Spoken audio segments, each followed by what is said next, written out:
Welcome to another edition of Around with Randall, your weekly podcast on making your nonprofit more effective for your community. And here is your host, the CEO and founder of Hallett Philanthropy, Randall Hallett. I'm so honored that you would take a few minutes of your day to join me, Randall, on this edition of Around with Randall. In my spare time, I try to read as much as I can, and as I've learned, I sleep a lot less. So I find myself reading all kinds of interesting things, and recently I ran across an interesting article on LinkedIn that dealt with Amazon and their commentary or their effort regarding what they called upskilling, which I thought was fascinating. What it turned out to be was some type of enhanced professional development. But it was a term I was maybe unfamiliar with, and I'm not the most modern, up-to-date, suave guy, but I found what they were doing as fascinating. They are investing billions of dollars into their workforce for upskilling, meaning to give them an opportunity to grow not only professionally, which helps Amazon in itself to retain employees, find people that can move up the ladder, but also personally in terms of their growth. It's about the idea of employment satisfaction, that the realization that finding and training new employees is really expensive. It's just better to do more for the employees you have. This upscaling effort, they're looking at trying to incorporate in 2025 nearly 300,000 employees across the Amazon spectrum to have development or growth or education or different things that they can offer to provide more opportunity. This led me to think a little bit about upskilling, in our profession. As the nonprofit sector sees more and more pressure, particularly on the expense side with inflation, there appears to be a continuation, which ran through 23 and into 24 and now into 25, about how do we create more value for our nonprofits, create efficiency. And it tends to be, unfortunately, that much of the time that's about reducing expenses. This includes healthcare. I just read a number of articles about hospitals that are just finally giving up in certain areas of providing service and are just laying people off and stop doing them. Education is seeing this in a reduction of maybe areas within the organization, the institution, that don't have enough students. Nonprofits are seeing this in terms of their frontline individuals who are really dedicated and loyal, but they just can't afford it. What this means is the more you upskill yourself, the more valuable you are to the organization. And if something should ever happen, maybe also more valuable to another organization, you become more attractive. What I want to do today is to take this apart in two ways. Number one is, what are the benefits for upskilling and kind of the 10 basic ways that we can upskill? Where can you go do this? And then the second thing is, within the nonprofit sector, I want to break it out into the tactical, the three areas: infrastructure, gift officers, and leadership. What are some specific examples of places you can go upskill, either for a small cost or for free, to make yourself more valuable, not only for your organization, but for yourself? Self-actualization, Maslow. I talk about the pyramid of the idea of institutional or organizational and individual understanding of who you are, self-actualization being at the top. I know who I am. I know I have ways to improve, but I'm okay with the guy in the mirror. That's Randall's simple terminology. All of this is to get to the point of, how do you make yourself feel better about who you are and creating more value for yourself? Reasons, benefits for upskilling. Upskilling is really all about acquiring new and advanced skills that are relevant. If we take this to the extreme, maybe the best example is, it's the old example they use in business school, of if you made buggy whips, meaning whips that they used for horses when you would have a horse and buggy. At the time when automotives were coming out, upskilling would be important because eventually you were going to have a job. Today, we're seeing things like AI and other types of technology, as well as pressures and cost, push into our world that are causing jobs to diminish in certain areas but increase in others. Upskilling is about finding skill sets, learning skill sets, developing skill sets in those evolving areas. So one area is career growth, or benefit is career growth. When you have more skill, the greater your opportunity is to be more for yourself, family, develop a career. Number two is job security. Somebody who has multifaceted understanding of not only understanding of the organization, but probably more important, different skills that can be applied in different ways, has more value. And if decisions have to be made about who stays and who goes, the more things you can do, the more job security you have. Three is increased productivity for you and the organization. If you're able to do things more effectively, and this is where AI is in the center point of our world, being discussed an awful lot. If the more effective you are, the better off you are at showing value. Higher earning potential. I think we should not lose sight of the fact, particularly as inflation, and we talk about the cost of eggs as one example. Having the ability to make more money is a good thing, whether it's for the now or maybe for the ability to save more for the future in terms of retirement or paying off the house early or putting a child through college. Professional networking. You can do these things in concert with, and we'll get into some examples here in a few minutes, with other people. You don't have to do it by yourself.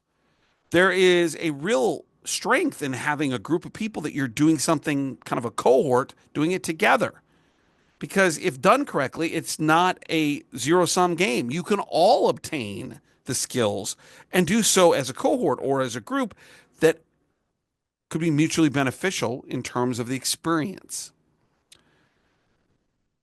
The idea of industry relevance, that it keeps you aligned with the current trends and the things going on. There's nothing more frustrating for a leader when you sit down with a team of people and there are some people who just don't understand the basics of what's going on. It feels like we're retrenching to a least common denominator in terms of being able to talk about strategy or direction or what we're going to do for improvement when a small group of people don't have that information at a base level. You don't want that. Personal satisfaction is one. This idea of the hierarchy of needs, Maslow, self-actualization. It helps build confidence, self-esteem, self-actualization. Who doesn't like to finish and accomplish something? Career flexibility. This was the buggy whip example a few minutes ago. If you're in a certain area and you're not improving your skills, with the technology changes that we're seeing, is it possible that technology could take part of your role and you don't have other skills that you can apply to make the organization better, to make the service better, to present your skills as a professional option for the organization to leverage more success? You want that flexibility. The last one is competitive advantage.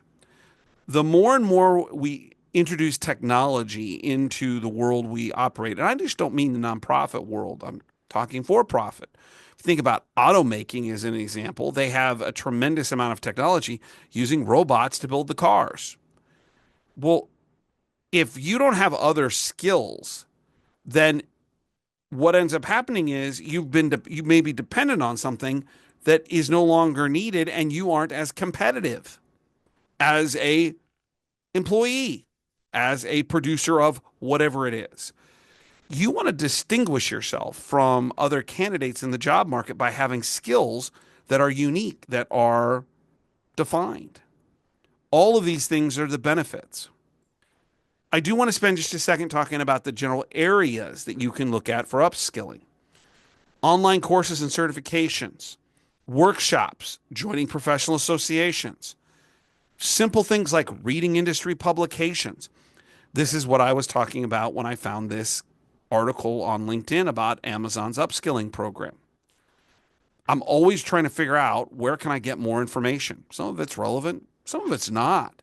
But I'm always trying to figure out how do I get more of it so that I can find those places. It's free.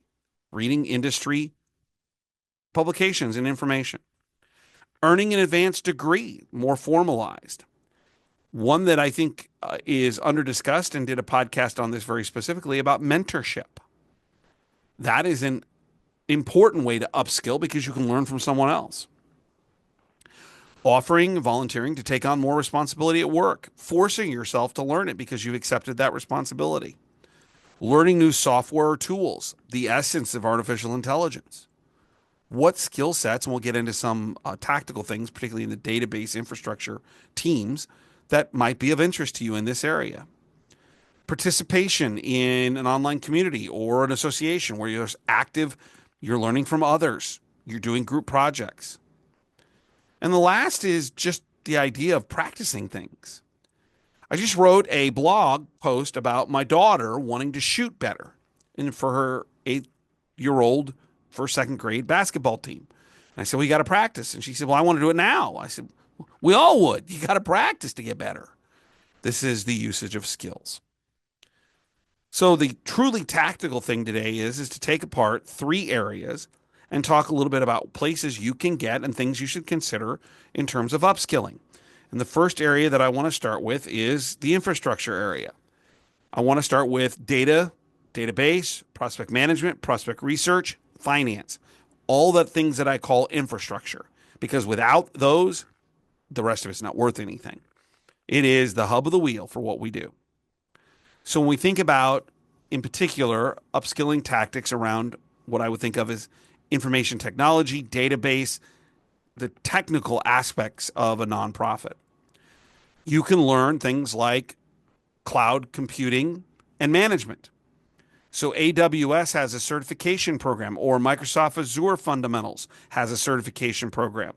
Google has a cloud nonprofit training. It's cost effective because what it is almost free in terms of those areas, whether it's AWS, Amazon, Microsoft, or Google, figuring out how to make the things around you, cloud-based activity, more effective. Cybersecurity. If we're not talking about this more often, then we're fools. This is happening more and more often as cyber criminals are out there trying to get access. While you may have an IT department, wouldn't you like to know more about what they're talking about? Could you make yourself more valuable? Is that something you could go do in the future?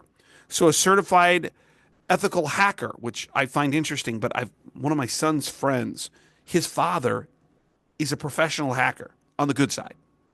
He's one of the good guys helping people fight this issue. Well, I'm not talking about that. I'm just talking about getting to be a little bit more knowledgeable. There's actually courses relating to being a certified ethical hacker so you can better understand how to protect yourself. CompTIA Security has a formal certification in this. So there's lots of different options for you to think about in terms of getting more knowledge. The one in the database infrastructure that I would recommend the most is the next one. And that's how to use business analytics and data intelligence. The ones I recommend the most here are Power BI and Tableau. If you don't use either or both of them, you are not utilizing data and the presentation of that data properly. Power BI, I've got 2 clients that have just vested heavily into this. It is unbelievably great how they produce data coming out of the CRM. It doesn't replace the CRM. What it's doing is scraping the information from the CRM and putting it in usable fashion, sorting, showing data, showing dashboards, showing results, talking about predictive modeling. You can do this easily, but you got to know how to use it. One of the things that I'm going to do this year is I'm going to take some classes on Power BI. I understand the outcome of it and how to use it, but I don't know how it's built. And I'm so fascinated by it, that's going to be my upskilling this year. How do I better understand what goes into Power BI? Because it's a phenomenal tool. All of these are ways in which you can, from an IT data perspective, increase your upskilling, your skill sets. From a management perspective, do you have advanced training in either Razor's Edge or it could be Donor Perfect? There's a lot of CRMs out there, all of whom have immense classes. Now, you can argue that the best classes, the worst classes. I'm not going to get into that. But what I'm going to tell you is if you're not taking advantage of those, most of them are free, particularly if you have that software. If you're not constantly figuring out how to do this better, then you're leaving opportunity on the table.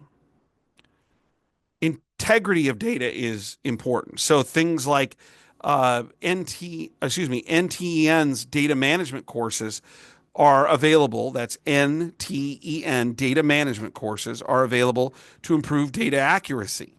This would parallel the Power BI information. How do you know you're doing things correctly? Whether or not you have access to Europe or other non-United States fundraising opportunities, you should be knowledgeable about data privacy and compliance rules. So in the United States, we actually have the least amount of data privacy. When you go to Europe and other places, they have the GDPR, which you need to know about. If you're sending emails to people overseas for any purpose, you need to know about this. There are courses on the general data protection regulations, which are really more about what's going on in Europe and other places like that. But you should be aware of that. There's another option. Email marketing. We're seeing a lot more move for annual giving into the areas related to online giving. How do you take things from, HubSpot's got a nonprofit email management certification program. How do you figure out how to do this more effectively? The last area is anything related to AI. My good friend, Nathan Chappell, and as good a friend, Scott Rosencrans, have a new book coming out. I've read it. I'm not going to get into the details, not my place. But you should be ready to buy it because it's going to break down AI for nonprofits in a new way. So what are you doing to learn about how AI might help you and affect you? For the finance people, I'll just throw this out that you want to talk about whether or not it's a certification, whether you can take an online for free most of the time at a community college accounting classes so we can better understand what are the rules when it comes to FASB, which are the policies and processes, procedures and regulations that accountants use for bookkeeping purposes. These are all infrastructure. What can you do out of those to better yourself? For gift officers, there's formalized programs like a CFRE accreditation or certification, which I have had it since 2000, maybe 3, 2, 4. I'd have to go back and look. It's a formalized way. I would also throw in something like AHP Madison or if you're in healthcare, Association for Healthcare Philanthropy, Madison, or the FHAP. I didn't say that correctly. Their fellows program. Another great way. A little cost to that. If you want to increase your conversations, the Dale Carnegie Effective Communication and Human Relations program is available. Another great way of building communication and relational skills. You can do something about utilizing, and I'm talking more about this from a stewardship perspective more often, individual gift officers owning stewardship with their individual donors. Things like Canva and Adobe Spark training are ways you can create visual storytelling for individual donors. Things like planned giving, the thing that I think most of the time we see a lot of gift officers running from. Crescendo has a planned giving program and a certification that you can go learn from. Or if you wanted to do something around figuring out how to formalize this, there are other places you can go get a certification for planned giving from a local university. And most of the time, the costs are dropping tremendously, like a community college. Maybe you want to affect yourself, make a positive impact on your communication skills, like public speaking. This is where Toastmasters, which is almost free, I did it for a number of years, where you go, maybe once a month you do it, but you watch others do it as well. Give speeches, remarks. You learn how to be more affirmatively engaged with your audience. How to remove some of the colloquialisms, the knows, from your vernacular. What a great way to improve yourself from a presentation standpoint. All this to say is there's a number of opportunities out there for gift officers to improve their skill sets. The last major group is leadership. This becomes a little more formalized. I don't have as much familiarity with some of these, but I hear great things about them. If you wanted to earn a leadership certificate, the Harvard Kennedy School of Strategic Leadership in Nonprofits is available to you. There's a cost to that. It's not as much as you'd think. But what a great way to utilize your personal and professional experiences to better yourself. Stanford has one. It's called the Executive Program for Nonprofit Leaders. Another example. Most of it's online. Now, I think there's maybe a gathering point at the beginning or the end, but something to think about. BoardSource has a certification for board governance. So maybe you're a volunteer, or maybe you need your board to grow. What a great way to engage them in a high level. Maybe there's something you want to do around financial management. Maybe you've come up through as being a gift officer, but don't have the financial backing. You need a little bit of understanding to enhance your ability to look and project great financials. Kellogg School of Management has one for the Nonprofit Finance Strategy certification. If you want to improve your own fund development strategies, IUPUI, or now just Indiana University's Little School of Philanthropy, has a leadership program. Maybe it's you want to talk about talent development. Maybe you're trying to figure out how to get more people or figure out how to elevate your people. Well, there's a certification with, you earn a formal certification either at Yale or other non-Yale related organizations or institutions, universities, community colleges. All this is to say that the limitations of what you can do to upskill, those limitations are only set by you. It doesn't have to be, and I'm an overly educated person formally, too many degrees. It doesn't have to be that. And in fact, I think there's probably an argument, although I loved my education and probably would go back and do it all again, that a formalized education isn't the most valuable. It's this upskilling. The only downside to any of this conversation is if you don't do anything. And as the world gets more complicated, tech-driven, as we see more and more pressure financially, if you're not utilizing these kind of things, whether it's in any one of these three categories, infrastructure, so finance, data, all of that, gift officers, or leadership, if you're not doing something, I just listed a whole ton, maybe amongst the more boring subjects or the way in which I present the subjects, but it was done for a reason. It's there in front of you. It's not very costly. A lot of it's free. Question is, what are you going to do about it? Can you prioritize it? Give yourself a goal to upskill in one or two things this year to make you feel better about who you are professionally, provide more for your organization in terms of the work you do, and create a lot of other options that potentially could be useful down the road, depending on a lot of things we don't know. Upskilling, taken from Amazon, interesting subject, worth your time, and how you can make yourself more valuable. Don't forget to check out the blogs at hallettphilanthropy.com, 2 per week, 90-second reads, hallettphilanthropy.com/blogs. You can get an RSS feed right to you. And if you'd like, please email me at podcast@hallettphilanthropy.com. I really appreciate your time when I do this. I don't know how many people listen. I purposely have created kind of a Chinese wall, so I don't know. But I don't do it for the listenership. I do it because I love to teach. My hope and my dream is that these have an evergreen effect over time of helping people. Because what you're doing, whether you're listening in the beginning part of 2025 or you're listening in 2028, is you're trying to make your community a better place through your nonprofit work.